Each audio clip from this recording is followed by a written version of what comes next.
ನಮ್ಮ ಹೈಕಮಾಂಡ್ನವರು ಪಕ್ಷವನ್ನು ಬಲವರ್ಧನೆ ಮಾಡೋದ್ರ ಸಲುವಾಗಿ ಮೇಲಿನ ಮೇಲೆ ಸಭೆ ಮಾಡ್ತಾರೆ.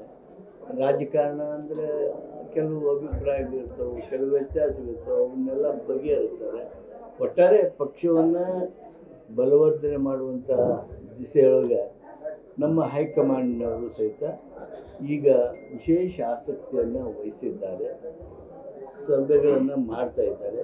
ಇದು ಒಂದು ರೀತಿ ನಮ್ಮ ಕಾರ್ಯಕರ್ತರಿಗೆಲ್ಲ ಸಂತೋಷ ತಂದಿದೆ. ಇದರೇ ಕೇಳ್ತಿರೋದು ನೀವು. ಮೆಕ್ಕೆಜೋಳ, ಗೋವಿನ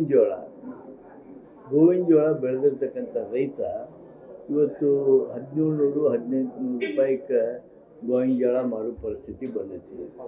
ಅದಕ್ಕೆ ಆ ರೈತನನ್ನು ಸಂಕಷ್ಟದಿಂದ ಪಾರು ಮಾಡಬೇಕು ಅಂಥೇಳಿ ರಾಜ್ಯ ಸರ್ಕಾರ ಮಿನಿಮಮ್ ಸಪೋರ್ಟ್ ಪ್ರೈಸ್ 2400 ರೂಪಾಯಿ 2400 ರೂಪೀಸ್ಗೆ ಕ್ವಿಂಟಾಲ್ನಾಗೆ ಖರೀದಿ ಮಾಡೋದಕ್ಕೆ, ಸುಮಾರು 7.5 ಲಕ್ಷ ಟನ್ ಖರೀದಿ ಮಾಡೋದಕ್ಕೆ ಈಗಾಗಲೇ ಯೋಜನೆಯನ್ನು ರೂಪು ಮಾಡಿದೆ. ನಾಳೆ ನಾಡಿದ್ದೇ ಆ ಒಂದು ಖರೀದಿ ಕೇಂದ್ರಗಳು ನಮ್ಮ ರಾಜ್ಯದಲ್ಲಿ ಪ್ರಾರಂಭ ಆಗ್ತವೆ.